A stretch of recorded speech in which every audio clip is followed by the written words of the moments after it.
A song by Beyonce, Church Girl. I don't know if you guys have ever heard it, but there has been a lot of controversy about the song.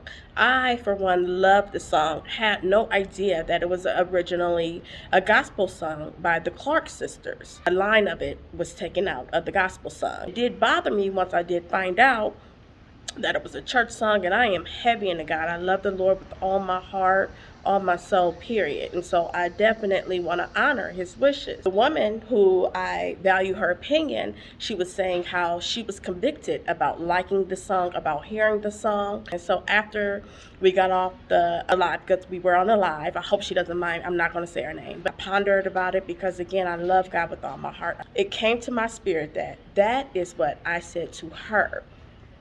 I didn't tell you that. I didn't convict you of that.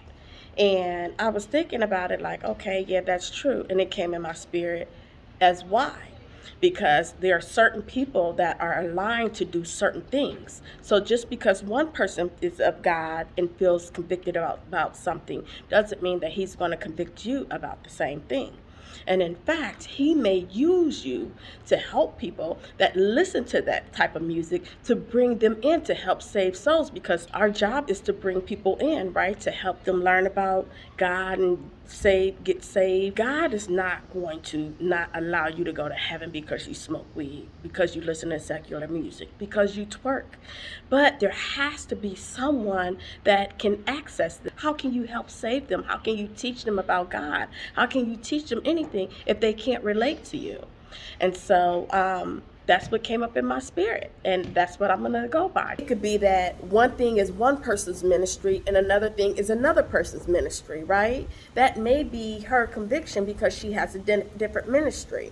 For me, I wasn't convicted because I have a different ministry. You be the author of that. Does it resonate with your spirit? Does it not? If it doesn't resonate with your spirit, then it's not for you.